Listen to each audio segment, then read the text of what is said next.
कुलदीप सिंह सेंगर की जमानत का विरोध लगातार देश भर में हो रहा है। ऐसे में सीबीआई ने भी कहा था कि वो इस जमानत का विरोध सुप्रीम कोर्ट में करेंगे और एसएलपी दायर की जाएगी। अब खबर ये आ रही है कि सीबीआई के द्वारा सुप्रीम कोर्ट में एसएलपी दायर की जा चुकी है, लेकिन इस मामले में पीड़िता के वकील का क्या कहना है, इस वक्त हमारे साथ बातचीत करने के लिए महमूद पराचा जी मौजूद हैं, जो पीड़िता के वकील हैं इस मामले में। पराचा जी, कैसे देखते हैं सीबीआई जब ये फैसला आया था 23 दिसंबर को, उसी वक्त कह रही थी कि हम एसएलपी दायर करेंगे सुप्रीम कोर्ट में, और अब खबर ये है कि कल एसएलपी दायर की जा चुकी है। सबसे पहले आप ये बताइए, आपको इसकी जानकारी है? आपके माध्यम से तो ज़रूर जानकारी है। प्रेस में अपनी सारी पिटीशन अपनी वाहवाही लूटने के लिए या जिस भी वजह से सीबीआई ने लीक की है या दी है वो तो नज़र आ रही है, लेकिन जो मेन जो पीड़िता है, जिस पीड़िता के वकील ने और जिस पीड़िता ने 90% आर्गुमेंट करके हाई कोर्ट में विरोध किया था, उससे तो बात ही नहीं की। उसको तो लूप में रहने की ज़रूरत ही नहीं है, उससे तो कुछ पूछने की ज़रूरत ही नहीं है। इन्हें प्रेस को बताने की ज़रूर आवश्यकता पड़ जाती है। हमसे पूछते तो हम 4 पॉइंट्स और बताते जो इनको अभी तक समझ में नहीं आ रहे थे। यही बात है ना। तो इससे उनकी मंशा साफ पता लग रही है, सिर्फ और सिर्फ पब्लिक को दिखाने के लिए आई वॉश करना चाहते हैं। और अभी मैंने जो पहले कहा था उसको मैं दोबारा दोहरा रहा हूँ, बड़े से बड़ा वकील खड़ा करेंगे, पब्लिक की नज़र में अच्छा बनने के लिए ये लीक कराएंगे। अंदर क्या बहस करेंगे ये आने वाला वक्त बताएगा, इसीलिए हमने केवियट लगाई है ताकि हम भी लोग जाएँ।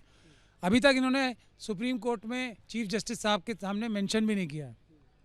सब काम अच्छा, हम लोगों की मजबूरी ये है कि हमारे सामने जो कार्य है और ज़्यादा कठिन इसलिए है कि सुप्रीम कोर्ट में चीफ जस्टिस साहब हमसे भी पूछ सकते हैं कि भाई मेन रोल तो सीबीआई का होना चाहिए ना, तुम तो सिर्फ एक शिकायत करता हो।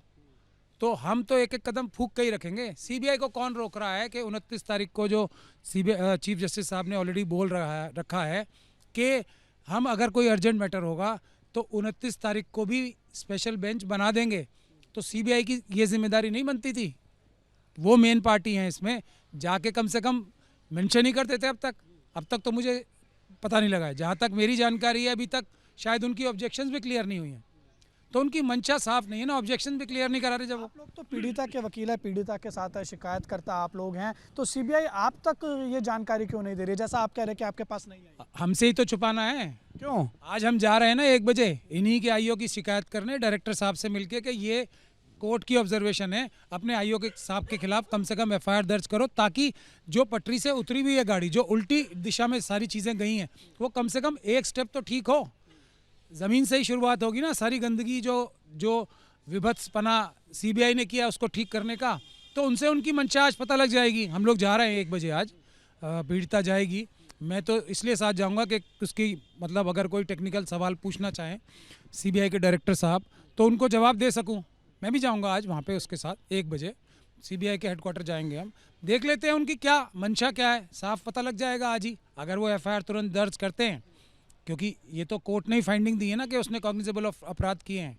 जो चीज़ें लिखी हुई हैं वो तो सीधे सीधे कॉग्निजेबल अपराध हैं, जिसकी एफआईआर तो तुरंत दर्ज होनी चाहिए। अभी पता लग जाएगा 1 बजे कितनी ईमानदारी से और क्या कितनी बेईमानी से सीबीआई काम करना चाहती है। एक आखिरी सवाल अब आपसे जाते जाते, जिस तरीके से कुलदीप सिंह सेंगर की ज़मानत का विरोध हो रहा है, तो वहीं कुछ ऐसे नेता भी हैं जो इस बात का समर्थन कर रहे हैं। अब ऐसे में भाजपा के ही एक नेता हैं, बड़ा चेहरा है बृजभूषण शरण सिंह, उनका बयान सामने आया है। उन्होंने कहा है कि कुलदीप सिंह सेंगर की जो ज़मानत है मैं उसका स्वागत करता हूं, उनके साथ षड्यंत्र हुआ था। देखिए, ये तो बात मैं पहले से ही कह रहा हूँ ना, जो भारतीय एप्स्टीन जो गैंग है, भारतीय वर्जन एप्स्टीन गैंग का, वो तो पूरी तरीके से एक्टिव है ना। और ये बृजभूषण शरण सिंह साहब तो उनका वेलकम करेंगे। अब तो